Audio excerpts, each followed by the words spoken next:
दोस्तों नमस्कार। आज हम लोग चर्चा करेंगे राष्ट्रीय आंदोलन का शिक्षा पर प्रभाव 1905 से लेकर 1921 तक। तो राष्ट्रीय आंदोलन पर का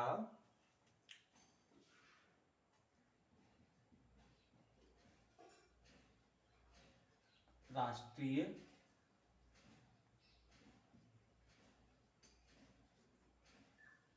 आंदोलन का शिक्षा पर प्रभाव, शिक्षा पर प्रभाव। और ये कब से कब तक, ये चरण है राष्ट्रीय आंदोलन का 1905 से 1921 तक।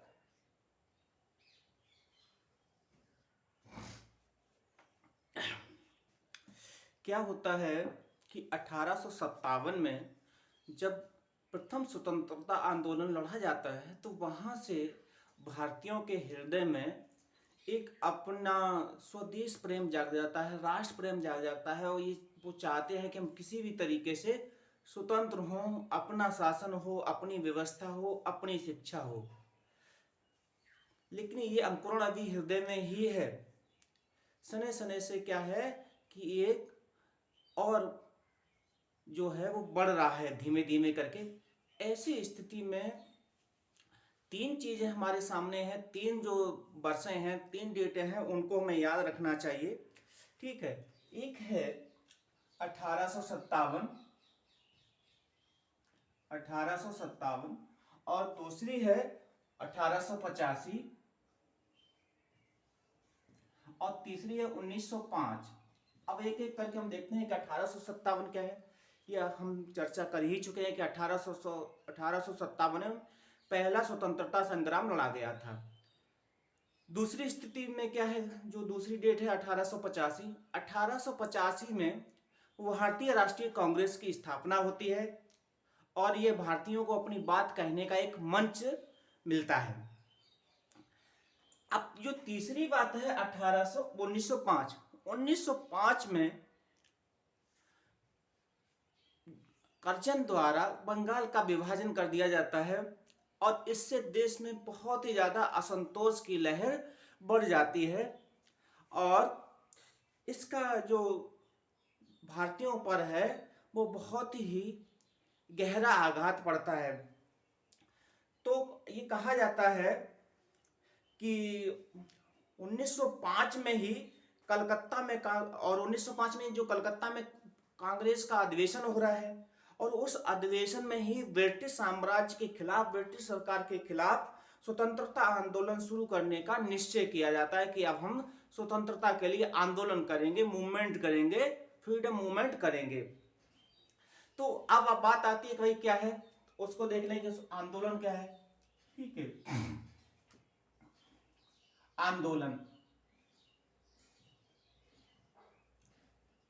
आंदोलन के चार अंग हैं। वो कौन कौन से हैं, ये बहुत महत्वपूर्ण है देखना। पहला अंग है स्वराज्य की प्राप्ति। पहला क्या है, स्वराज्य की प्राप्ति। स्वराज्य की प्राप्ति ये पहला है, महत्वपूर्ण है, स्वराज्य की प्राप्ति। और दूसरा क्या है, स्वदेशी वस्तुओं को अपनाना। स्वदेशी वस्तुओं को अपनाना, स्वदेशी वस्तुओं को अपनाना।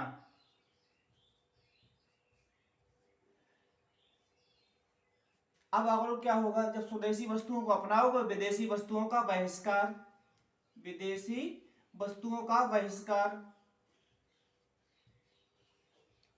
बहिष्कार या त्याग। और जो हमारे लिए बहुत ही महत्वपूर्ण है वो है राष्ट्रीय शिक्षा की मांग। राष्ट्रीय शिक्षा की मांग। अब राष्ट्रीय शिक्षा की मांग है। अब इसमें एक बहुत महत्वपूर्ण बात है कि राष्ट्रीय शिक्षा की मांग कौन करता है। तो राष्ट्रीय शिक्षा की पुरजोर जो मांग है वो गांधी जी और एनी बेसेंट करते हैं। गांधी जी हरिजन पत्रिका में बहुत से लेख लिखते हैं राष्ट्रीय शिक्षा के प्रति।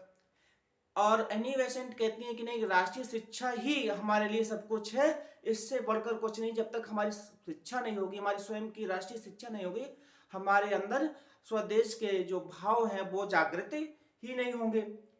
अब ऐसी स्थिति आ जाती है तो क्या होता है कि राष्ट्रीय शिक्षा के लिए जो बंग भंग आंदोलन शुरू हुआ था, ऐसी स्थिति में बंगाल के नव युवकों ने जो ब्रिटिश स्कूल थे, ठीक, ब्रिटिश कॉलेज थे, उनको छोड़ दिया और कहा कि अब हम शिक्षा ग्रहण नहीं करेंगे। तो ऐसी स्थिति में आती है कि भाई कि हम अपने स्वयं के स्कूल खोलें। जो स्वतंत्रता के उस समय के नायक हैं, सेनानी हैं, उनका राष्ट्रीय कर्तव्य हो जाता है कि हम अपने स्वयं के स्कूल खोलें। तो जब स्कूल खोलेंगे तो उनके कुछ अपने सिद्धांत होंगे, वो सिद्धांत एक दो देख लें हम क्या है। तो राष्ट्रीय शिक्षा के सिद्धांत, राष्ट्रीय शिक्षा के सिद्धांत,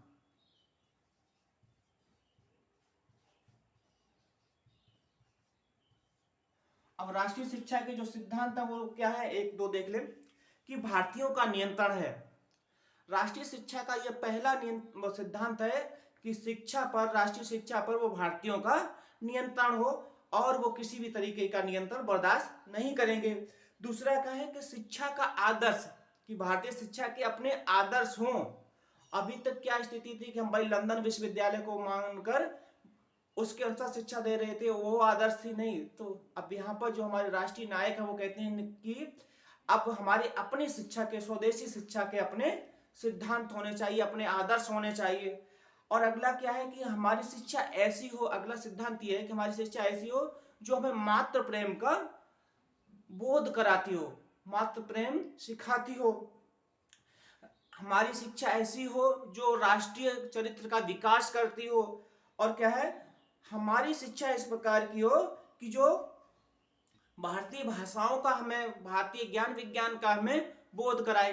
लेकिन इसमें एक और बहुत जो अच्छा पॉइंट ये है जिसकी चर्चा की जाती है कि पाश्चात्य ज्ञान विज्ञान पर भी बल।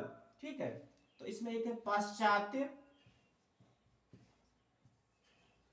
ज्ञान विज्ञान पर बल, ज्ञान विज्ञान पर बल।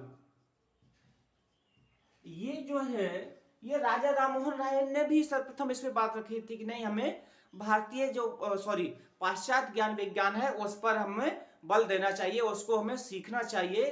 वर्तमान में जो भी चीजें हैं वो पाश्चात्य ज्ञान विज्ञान के माध्यम से हम ज्यादा सीख सकते हैं, क्योंकि वहां पुनर्जागरण के समय से विज्ञान का बहुत तेजी से विकास हुआ था।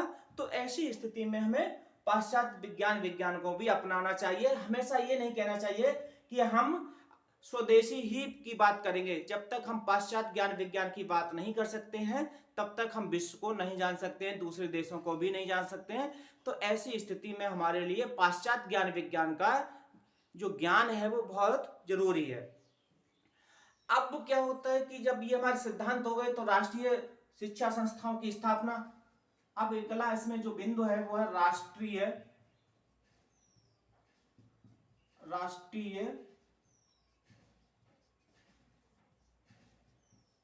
शिक्षा संस्थाओं की स्थापना, राष्ट्रीय शिक्षा संस्थाओं की स्थापना। तो स्थापना में क्या है, जब 1905 में लॉर्ड कर्जन ने बंगाल का विभाजन किया था तो हम देख चुके हैं कि बहुत से युवाओं ने स्कूलों को छोड़ दिया था, कॉलेजों को छोड़ दिया था। अब क्या है कि जब उन्होंने कॉलेजों को छोड़ दिया, स्कूलों को छोड़ दिया, तो उनको कहीं ना कहीं शिक्षा तो ग्रहण करनी ही चाहिए। तो ऐसी स्थिति में क्या है कि अब खुद के राष्ट्रीय शिक्षा संस्थाओं की स्थापना करने की एक लहर चल पड़ी। और उस लहर में सबसे पहले क्या होता है कि जो रविन्द्रनाथ टैगोर हैं, अरविंद घोष हैं, रासबिहारी घोष, ठीक, बोस हैं, इन्होंने क्या है कि एक नेशनल स्कूल की स्थापना की। ठीक है, तो इसमें सबसे पहला एक आता है नेशनल स्कूल की स्थापना। तो नेशनल स्कूल की स्थापना, ये पूछा जाता है प्रश्न कि नेशनल स्कूल की स्थापना किसने की थी। तो नेशनल स्कूल की स्थापना रविन्द्रनाथ टैगोर, रासबिहारी बोस और अरविंद घोष ने की थी। और कुल मिलाकर एक समिति जो मुख्य है, इसमें एक समिति बनती है। उस समिति का नाम है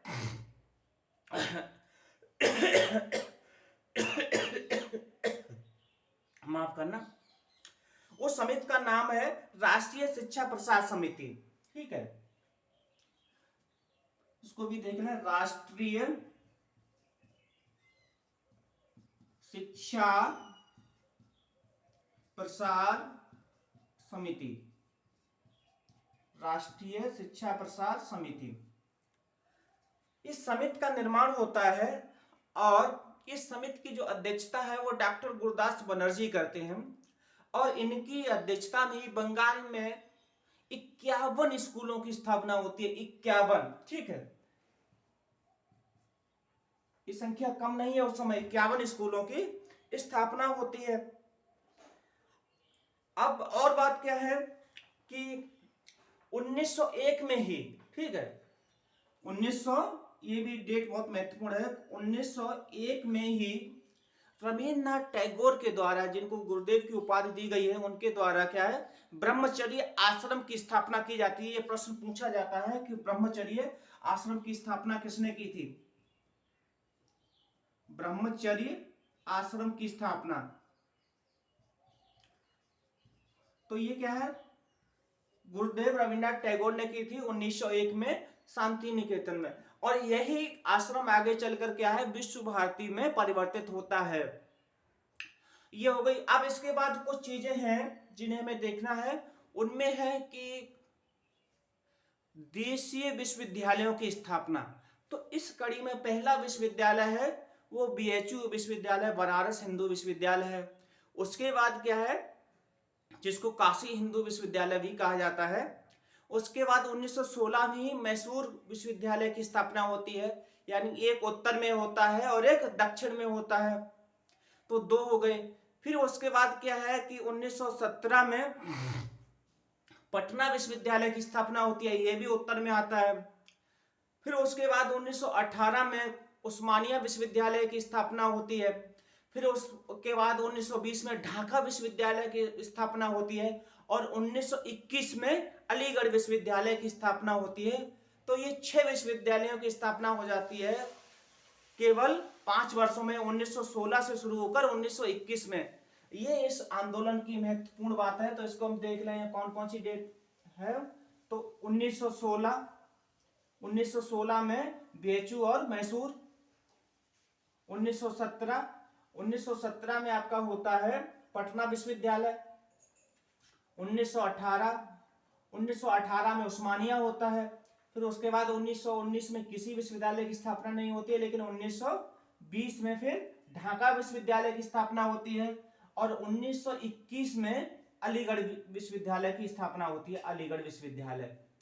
तो 5 वर्षों में 6 विश्वविद्यालयों की स्थापना हो जाती है। यहाँ पे 2 हो गए, ठीक, एक एक एक एक। तो एक हम देखते हैं कि बहुत तेजी से भारत में राष्ट्रीय शिक्षा का प्रसार हो रहा है। दोस्तों मिलेंगे अगले वीडियो में। जय हिंद।